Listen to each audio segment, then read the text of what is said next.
Hello everyone. In today's video, I'm going to discuss about atmospheric pressure and also gauge and absolute pressure. Atmospheric pressure হলো আমাদের সকলেরই পরিচিত বায়ুমণ্ডলীয় চাপ। এটা আমরা জুনিয়র লেভেল থেকে শুরু করে সিনিয়র লেভেল পর্যন্ত এই টপিকসটা পড়ে থাকি। তারপরে অনেক সময় দেখা যায় যে আমরা এটা ভুলে যাই, এটা সংজ্ঞাও মনে রাখতে পারি না, এমনটা হয়। তো আজকের এই ভিডিওটা দেখলে আশা করি আপনাদের আর কখনো ভুল হবে না।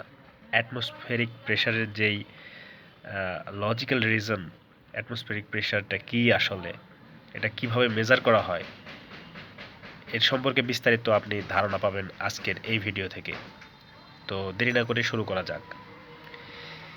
এখানে অ্যাটমসফেরিক প্রেশারের সংজ্ঞাটা দেওয়া আছে, এগুলো জাস্ট একবার রিডিং দিচ্ছি, তারপর বিস্তারিত এই ফিগার থেকে যখন বোঝাবো আপনারা সহজে বুঝে নিতে পারবেন। So atmospheric pressure, it is the force exerted by the weight of air above the surface of the earth. তাহলে পৃথিবী পৃষ্ঠের উপর বাতাসের ওজন কর্তৃক যেই বল, সেটাকে বলা হচ্ছে কি atmospheric pressure. Pressure is equal two আমরা জানি কি ফোর্স পার ইউনিট এরিয়া। তো এখানে সারফেস বলতে এখানে যদি আপনি 1 মিটার স্কোয়ার ধরে নেন, তাহলে 1 মিটার স্কোয়ারের উপর যে পরিমাণ বল বাতাস ওজন কর্তৃক দিচ্ছে, সেটাই কি হচ্ছে অ্যাটমসফেরিক প্রেশার। তো atmospheric pressure at the sea level is 101.325 কিলোপ্যাসকেল।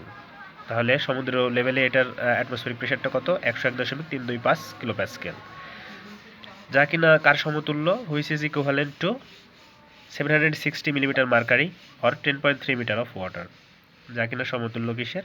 760 millimetre mercury এবং অথবা 10.3 মিটার অফ ওয়াটারের। ঠিক আছে, এই টপিকগুলো আপনারা ক্লিয়ার হয়ে যাবেন, একটু অপেক্ষা করুন। এরপরে atmospheric pressure is commonly measured with a barometer. তাহলে অ্যাটমসফেরিক প্রেশার বায়ুমণ্ডলীয় চাপ, এটা পরিমাপ করা হয় কি দ্বারা? ব্যারোমিটার দ্বারা। ঠিক আছে, এটা ব্যারোমিটার, তাহলে এটা কি? পরিমাপক যন্ত্র। বায়ুমণ্ডলীয় চাপ পরিমাপক যন্ত্রের নাম কি? ব্যারোমিটার।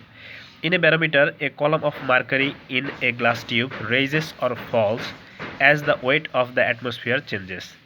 তাহলে বলছে কি এখানে ব্যারোমিটারের মধ্যে যে ব্যবহার করা হচ্ছে কি mercury, column of mercury. Mercury একটা স্তম্ভ, এই স্তম্ভ আকারে মার্কারিটা ব্যবহার করা হচ্ছে। এই মার্কারি কি হচ্ছে? আপ অ্যান্ড ডাউন, রেইজ হচ্ছে অথবা ফল হচ্ছে। আর এটার দ্বারা কি করা হচ্ছে? এটার দ্বারা আমাদের অ্যাটমসফেরিক প্রেশারটা আমরা মেজার করতেছি। আর এটা কিসের মাধ্যমে?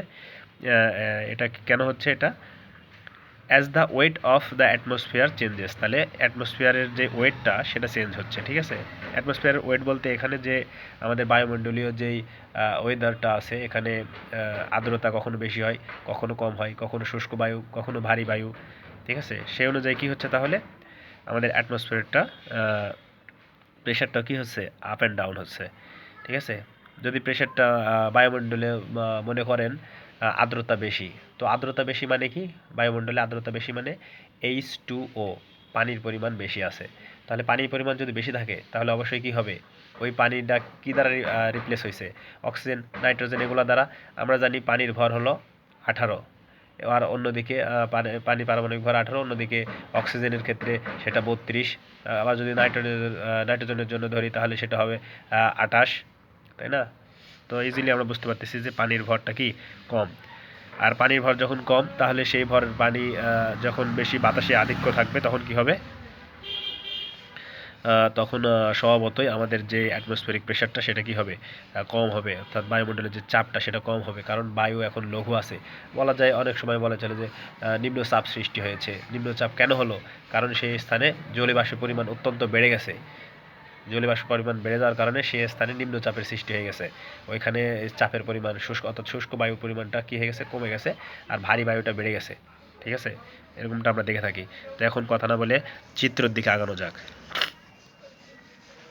তো আমরা যদি এই চিত্রটাতে দেখি, তাহলে আমরা এখানে দেখতেছি, এখানে ওয়াটারের ক্ষেত্রে, আর এটা হলো মার্কারির ক্ষেত্রে, দুইটার ক্ষেত্রে বোঝানোর জন্য আলাদাভাবে বোঝানো হয়েছে। সো ওয়াটারের ক্ষেত্রে আমরা যখন দেখি, আমরা প্রথমে একটা কী নেব? একটা টিউব ধরেন কিংবা যাই ধরেন না কেন, এই টিউবটা আমরা এখানে ধরছি 15 মিটার পর্যন্ত। তাহলে এই টিউবের টোটাল হাইট কত? এখান থেকে 0 থেকে 15 মিটার পর্যন্ত হাইট। এই টোটাল টিউবটা আমরা কি করছি? টোটালি পানি দ্বারা পূর্ণ করছি। এক প্রান্ত তার কি আছে? এক প্রান্ত তার এন্ড, অর্থাৎ বন্ধ, আরেক প্রান্ত কি? খোলা। এখানে মার্কারিটাও সেম, এক প্রান্ত বন্ধ আর এক প্রান্ত খোলা। মার্কারিটার এই যে টিউবটা সেটা ধরছি 100 সেন্টিমিটারের একটা টিউব, ঠিক আছে। তাহলে এই মার্কারি দ্বারা এই টিউবটাও কি আছে, পূর্ণ আছে। ওয়াটার দ্বারা এই টিউবটাও পূর্ণ আছে। তো এখন একটা পাত্রে আমি ওয়াটার নিছি, ঠিক আছে, সেটা বালতি হতে পারে, অন্য যা কিছু হতে পারে। এই পাত্রেতে আমার পানি দ্বারা পরিপূর্ণ আছে, একটা নির্দিষ্ট হাইট পর্যন্ত রাখছি আর কি। আর এখানে মার্কারিটাও একটা পাত্রে রাখছি, রাখার পরে সেখানে আমরা কি করব, এখন আমাদের যে টিউবটা এক প্রান্ত তার বন্ধ আর এক প্রান্ত খোলা, এই খোলা প্রান্তটা আমরা কি করছি, কোনোভাবে বন্ধ করে রাখছি। এটা পরিপূর্ণ করার পর ওয়াটার দ্বারা এটা পরিপূর্ণ করছি, এটা মার্কারি দ্বারা পরিপূর্ণ করার পরে এটা আমরা কি করছি, এই প্রান্তটা আমরা কি করছি, কোনোভাবে বন্ধ করে রাখছি, ঠিক আছে। এটা যখন এরপর আমরা কি করব, এই টিউবটা ওয়াটারের মধ্যে সাবমার্জ করব ভার্টিক্যালি, একবারে লম্বা খাড়াভাবে আমরা কি করব, সাবমার্জ করব। করার পরে আমরা কি করব, এইখানে যেই বন্ধ করে রাখছিলাম এবার সেটা হালকা করে কি করব, খুলে দেব আস্তে করে। এটাও মার্কারিটাও কি করব, হালকা করে খুলে দেব, ঠিক আছে। এরপর দেখা যাবে কি, এখানে যে আমাদের যে 15 মিটার পর্যন্ত আমাদের ওয়াটারটা ছিল সেটা নেমে হয়ে গেছে কত, 10.3 মিটার। এরপরে মার্কারি ক্ষেত্রে দেখব 100 সেন্টিমিটারের যে আমাদের মার্কারিটা ছিল এই টিউবের মধ্যে সেটা নেমে হয়ে গেছে 76 সেন্টিমিটার। এই যে ওয়াটার ফল করলো, মার্কারি ফল করলো, এর কারণটা কি? এর কারণটাই হলো অ্যাটমসফেরিক প্রেশার। তাহলে এই যে ফল করা এটার মাধ্যমে যে হাইটটা এখানে পাইলো 10.3 মিটার, এ পাইলো কত, 76 সেন্টিমিটার। এটা দ্বারা আমরা কি করব, বায়ুমণ্ডলীয় চাপ নির্ণয় করব, ঠিক আছে। অর্থাৎ বাতাসের এখন চাপ কত এটার দ্বারাই বোঝা যাবে। এই সেন্টিমিটারে পারদের নিচে নেমে আসার কারণে 76 সেন্টিমিটার, এটার দ্বারা যে এখন বাতাসের চাপটা কত সেটা আমরা এখন সহজে নির্ণয় করতে পারবো। সো অ্যাটমসফেরিক প্রেশার আমরা দেখতেছি এখানে কি হয়েছে, এখানে যে ওয়াটার রাখা আছে সেই ওয়াটারে অবশ্যই প্রযুক্ত হয়েছে যে কোনো সারফেসে, এটাই খাতা হতে পারে কিংবা এই কলম হতে পারে, এখানে কি আছে, অবশ্যই বায়ুমণ্ডলের চাপ প্রযুক্ত হচ্ছে। তো এখানে পানির উপরও অ্যাটমসফেরিক প্রেশারটা কি হয়েছে, প্রযুক্ত হয়েছে। তো অ্যাটমসফেরিক প্রেশারটা প্রযুক্ত হওয়ার পরেও দেখা গেছে কি হয়েছে, এখানে যে এখানে যে আমাদের ফ্লুইডটা ছিল ওয়াটার, সেই ওয়াটারের কি আছে, একটা প্রেশার আছে, ঠিক আছে না। ওয়াটার যদি একটা নির্দিষ্ট উচ্চতায় থাকে তাহলে সেই অনুযায়ী ওয়াটারের ফ্লুইডের একটা প্রেশার থাকে, আমরা জানি সেটা। মার্কারির একটা ফ্লুইড, সেই ফ্লুইডেরও একটা প্রেশার থাকে, সেই ফ্লুইড প্রেশারটা কি আমরা জানি, P is equal to F ভাগে, সেখান থেকে আমরা জানি P equal H rho G, ঠিক আছে। যেখানে এইচটা কি, এইচটা হলো ফ্লুইডের হাইট, আর রোটা হলো density of the fluid, and G হলো অ্যাক্সিলারেশন ডিউ টু গ্র্যাভিটি। তাহলে সেটা আমরা জানি, কিন্তু পূর্বে থেকে জানি যে ফ্লুইডের একটা প্রেশার আছে সেটা হলো এইচ রো জি, ঠিক আছে। এই ফ্লুইডের একটা কি আছে, প্রেশার আছে, সেটা হলো এইচ রো জি। তাহলে এইচ রো জি আর এইচ রো জি, এটা আমরা কি করব, এইচ রো জির ভ্যালুটা আমরা বের করব। এই ভ্যালুটা কেন বের করব, এই ভ্যালুটা বের করার মানেই হলো এই অ্যাটমসফেরিক প্রেশার এখানে যতটা প্রয়োগ করছে ঠিক এইখানেও অ্যাটমসফেরিক প্রেশারটা কত, ঠিক ততই আছে। কারণ কি, এই পানির এখানে চাপটা যদি বেশি হতো, এই যে যখন 15 মিটার পর্যন্ত পানির উচ্চতা ছিল তখন অবশ্যই কী ছিল, পানির চাপটা এখানে বেশি ছিল, যার কারণে এই পানির চাপটা আস্তে আস্তে কী হয়েছে, পানিটা নিচে নেমে গেছে। কতদূর পর্যন্ত নিচে নামছে, যতক্ষণ না অ্যাটমসফেরিক প্রেশারের সমান হয়। অর্থাৎ এই পয়েন্টে এসে কী হয়ে গেছে, পানির যে চাপ, ফ্লুইড প্রেশার আর অ্যাটমসফেরিক প্রেশারটা কী হয়ে গেছে, সমান হয়ে গেছে। এইটাতে মার্কারির ক্ষেত্রেও সেম।